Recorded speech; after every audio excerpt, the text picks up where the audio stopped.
Саламатсыздар ма? Ақтөбе гуманитарлық колледжінің педагогика және психология пән бірлестік кафедрасының оқытушысы Мурадили Назира.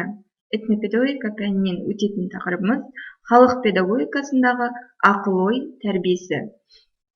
Сабағымыздың мақсаты: халық педагогикасындағы ақыл-ой тәрбиесінің мақсаты мен міндеттерін түсіндіру, ақыл-ой тәрбиесінің әдістері, құралдары туралы ақпарат беру.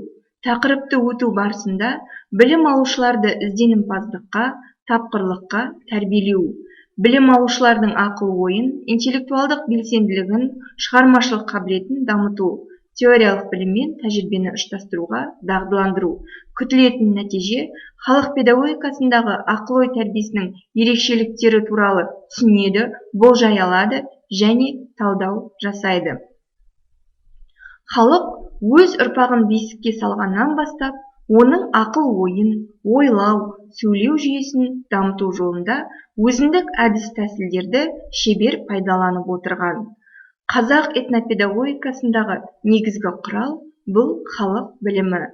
Халық білімдерінің 3 бөлігі бар. Олар әлем туралы түсініктер, дағдылар және практикалық іс-әрекеттер болып 3 үлкен топқа бөлінеді. Халық білімдері материалдық және рухани мәдениетінің қалыптасуына ықпал етіп, оны 2-ге бөліп қарастырамыз. Оның бірі рационалдық білімдер. Бұған табиғат, шаруашылық, технология, білімдер, дағдылар жатса, екінші бөлігі иррационалдық білімдер. Бұған діни түсініктер, сенімдер, қарғыс баталар, халық астрономиясы, санау жүйесі, арбау, мифтер жатады. Халық түсінігіндегі өмір мұратына жетуге көмектесетін ең басты сапа бұл ақылдылық. Бұл жан-жақты жетілген, білімді, салмақты да байсалды, қарапайым да кішіпейіл, аса ізетті адам. Халық мақал-мәтелдерінде кісіліктің осы жағына ерекше мән береді және қазақ мақал-мәтелдерінде осы ақылды адам, ақылдылық жөнінде көптеген мақал-мәтелдер кездеседі. Мысалы, ақыл алтын сандық, адамына қарай ашылар. Ақыл бастан, асыл тастан. Ақылды жігіт атқада мінер, таққада мінер. Міне, осы сияқты көптеген ақылдылық жөнінде көптеген мақалдар кездеседі. Халық менталитетінде білімге үлкен ықылас бар. 7-ші ғасырда өмір сүрген мұсылман әлемі халифтерінің бірі Әзірет Әліні жерлестері білім қақпасы деп атаған. Оған 10 ғалым бұл дүниеде байлық артық па, білім артық па деген сұрақ қойған екен. Бұл сұраққа 10 түрлі жауап бергенде ғана Хазіретті халиф деп тану жөнінде шешім қабылдаған. Оның кейбір жауаптары мыналар: білім сенің амандығыңды сақтайды. Білім досты көбейтеді, байлық жауды көбейтеді. Білімді көбірек іздегенде көбейеді.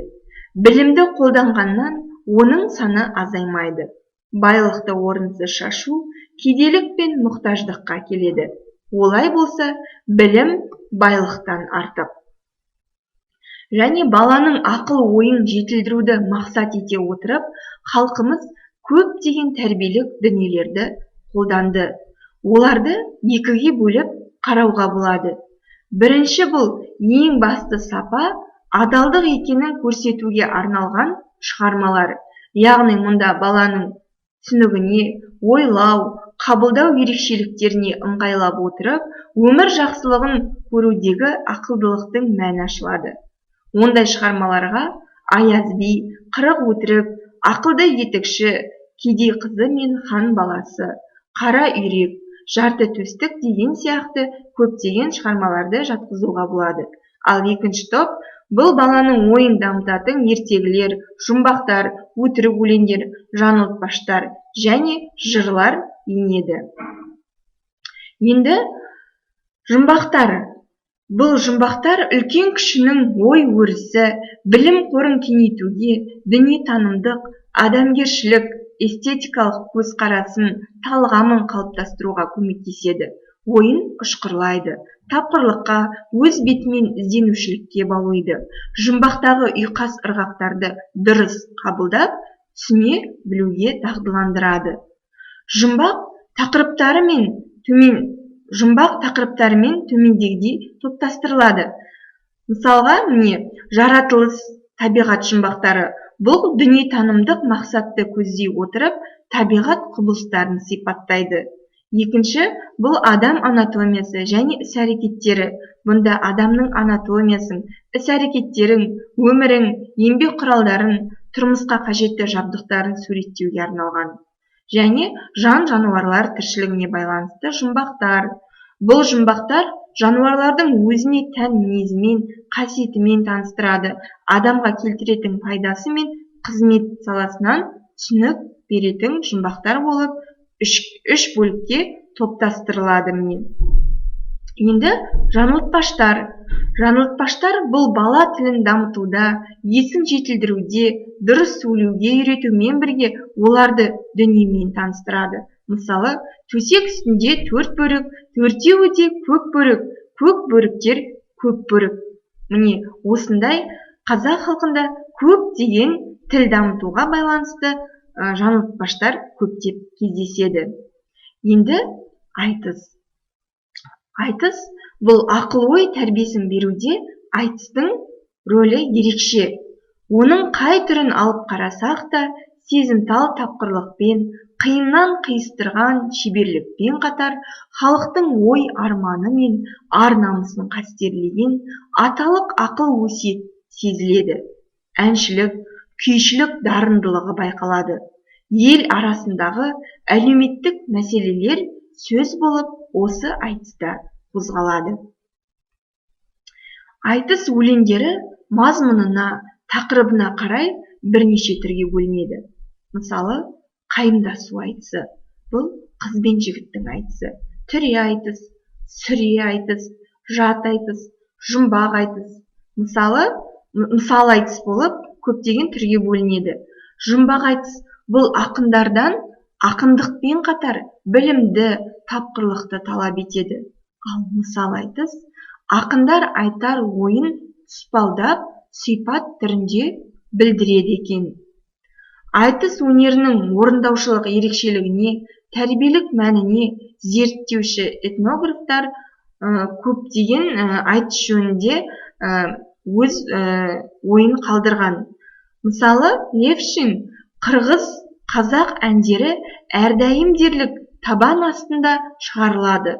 Бұл жағдай оларды ерекше қызықтырумен бірге ән айтушылардың сауығын түрлендіре түседі. Олар әйелдер, еркектер болып екі топқа бөлінеді, немесе екеу болып айту үшін жұп құрайды. Екі жақтағылар кейде бір-бірін қаратпа әзілдер айтып, өте тапқыр жауаптар қайтарады. Оны тыңдаушылар сол мезетте-ақ қолпаштап отырады деп сипаттаған екен. Осы сияқты айтыс жөнінде көптеген этнографтардың ойлары кездеседі. Енді теориялық білім алдық. Ендеше сіздерге кішкене тапсырма берейін. Енді алдымен берілген сұраққа жауап бере отырып, мақал құрастырыңыз. Инемен құдық қазуға бола ма? Білгенің қанша, білмегенің қанша? Отқа түсіп, күймеуге бола ма? Жыланды қалай інінен шығарамыз? Ең тәтті не? Әппақ қарға бола ма? Кәне, ойланып, осы сұраққа мақал құрастыра отырып жауап беріңіздер. Келесі бұл ақылды етікші ертегісі. Адалдықтың мәнін ашатын ақылды етікші ертегісін оқып, талдау жасаңыздар. Ойлан да тап. Жұмбақтардың жауабын табыңыз. Төменде берілген жұмбақтардың жауабын тауып көрейік. Жақсы. Келесі тапсырма: кім жаңылыспайды? Жаңылтпашты жаңылмай жатқа айту. Төмендегі жаңылтпаштарды жаттап, жаңылыспай жатқа айтып көріңіздер. Жақсы. Тақырып бойынша жеткілікті теориялық материалдарды алдық. Осы бойынша қандай әсер алғандарыңызды және кері байланыс ретінде қол сигналы арқылы бағалап көрсеңіздер. Жақсы. Ендеше үйге тапсырма. Аталған оқулықтардан теориялық материалдарды толықтырып, дәптерге конспектлеу және де төмендегі әдіс тәсілдердің біреуін таңдап, презентация дайындау. Сау болыңыздар.